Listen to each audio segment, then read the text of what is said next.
What's up, people? A day in my life as a foreman ni mata ko sa kabuntagon. Kaya naangan tayo mga binuhi nga mananap nga gipang gutom. Bubangon na dyan ta kaya atuwa pang patutuyon ang gagmay nga mga mananap. Kaya nagmaoy naman ni sila. Unya ang inahan nag-alingasa na kay gusto na po niya pabrihan ang cage. Kaya magpadidi na daw siya sa iyang gagmay nga mananap. Pagkataon-taon nabusugay na ang mga mananap. Hindi pa lumabasay si Chuchay. Kaya nalingaw siya tilap-tilap sa iyahang mga gagmay nga mananap. Oh, hello cutie, tingin-tingin mo. Kabalo ba mo kaning mga anak ni Chuchay? Matingala na lang ka nga wala na sila sa ilang cage. Kaya nang layas na ang uban nasa ilalom sa katre. Unya ang uban pa dyan kaya nasa ilalom sa kabinet. Magtagbaw kag pangita. Kaya og tawago di mo sila, di ba ni sila maningo? Kaya mga tulog ra sila sa mga suok-suok. Naay kausa sa tungang gabi. Nangawala din silang tanan. Diyos ko, panabangi. Og akong mama nakabantay. Natingala siya kay naaday gagimok-gimok sa iyang uluhan. Sus, ang mga gagmay mananap na di ay to. Grabe niyang kurata, abi niyang ilaga. Ug may gani, wa siya giihian. Kaya mga palaihi ra ba kayo ni? Sukad ato, amuha na yung gilakan ang kid. Kaya basin mang layas na po din sila. Hilig ra ba yun din sila dula sa tungang gabi. Unya, magtago-tago pa dyan. Panabangi. Og taon-taon, nigawas na si Chuchay. Kani sinami kay grabe, dyan di kasamukan sa iyang inahan. Sigig, dugsingon ang iyang inahan. Nagdula-dula sa amin ni nami din dapita kay taon-taon ligoon ako si Chuchay. Kani sinami hilig, digdula-dula sa iyang mga manghod. Usahay, musulod na siya sa cage. Og iyang pangdugsingon ang iyang mga manghod. Daw pamatsyag niya kay edad niya. Diyos ko, panabangi. Og diring dapita, human akong ligo ni Chuchay. Nag-blower-blower na ko diri ani niya. Og pagkahuman gagipakaon na ako sila duha ni nami. Na ano man ni sinami, manindi man niya kaunon iyang pagkaon. Ingani jud ni sinami basta tingkaon na gani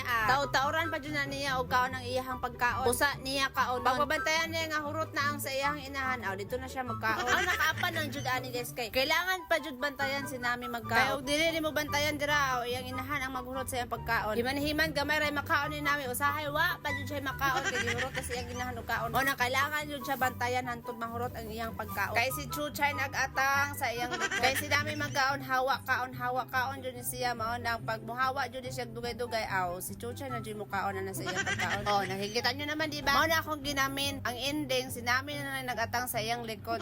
Tawon sa. Kaya og gilugan ni siya, wala man ni siya imik, walay kalabad-labad. So mao to pag human og kaon gisulod na pud ako si Chuchay sa kid. Kaya pagkataon-taon ani mo lakaw na pud mi. Maong magdidi before we go. Charo. Og pag magpadidi ni Chuchay gipagawas sa pud nako siya kay manglakaw na jud mi. So stipot la kayo dyan mga papi ha. Bye-bye. Og nanan diri si nami sa gawas, wala na unsa naman naong ani, wala na mao. Nainip ka ba? So mao to nang larga nami. Padulong mi sa World of Pet Shop kay mo duty daw kuno ni si nami ya. Mamaligyan ni siya dog food, cat food and everything. Og pagabot na mo gipaihi sana ko daan si nami sa gawas kay basin mag-ihi ni sa sulod.